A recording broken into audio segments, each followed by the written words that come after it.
So ప్రస్తుతం సమాజంలో ఒక భయంకరమైన విషయాలు వెలుగులోకి వస్తున్నాయి.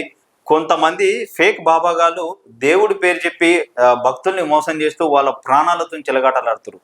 నా ఎంటికలతో మంచి జరుగుతుంది, నా కాళ్ళ మట్టితో మంచి జరుగుతుంది, నాకు హగ్గిస్తే మంచి జరుగుతుంది, నా పాత బట్టలు తీసుకుపోయి ఇంట్లో పెట్టుకుంటే మంచి జరుగుతుంది.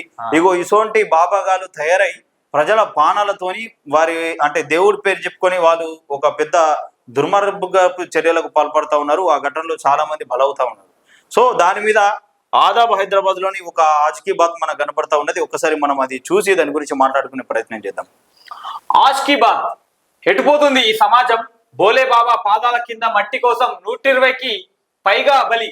మట్టిలో ఏమైనా మహిమ ఉండేనా, లేదా బాబా పవిత్రుడా కాదా? ఈ బాబా అనేవాడే పెద్ద కేటుగాడు. వాడి పాదాల వద్ద ఉండే మట్టి పవిత్రమేంటి? జనాలలో లోక జ్ఞానం లేకుండా పోతుంది. ఊరికనే మోసగాళ్ళు వలలో పడి ఇలా మూఢనమ్మకాలకు బలైపోతున్నారు.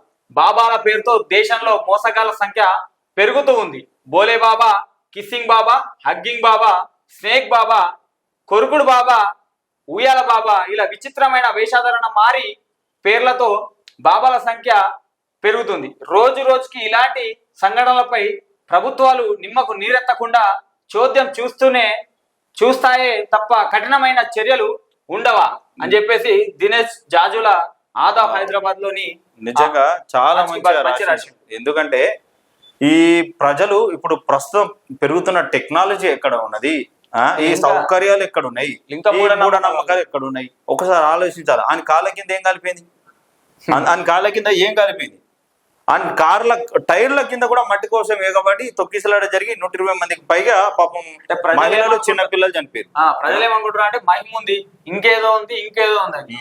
సో అట్లుందని చెప్పి వీళ్ళు ఇట్లా ప్రజలు నమ్ముతారు కదా, అంటే భక్తులు గుడ్డిగా నమ్మేస్తారు. కాబట్టి ఈ గుడ్డిగా నమ్మే ఈ మూఢనమ్మకాలను నమ్మే భక్తులు ఉన్నంత కాలం ఈ బాబాలకు డోకలు లేదు, పుట్టుకొస్తూనే ఉంటారు పుట్టగొడుగు లెక్క. ఓడు కిస్సింగ్ బాబా, ఓడు హగ్గింగ్ బాబా, స్నేక్ బాబా, కొరుకుడు బాబా, ఉయ్యాల బాబా.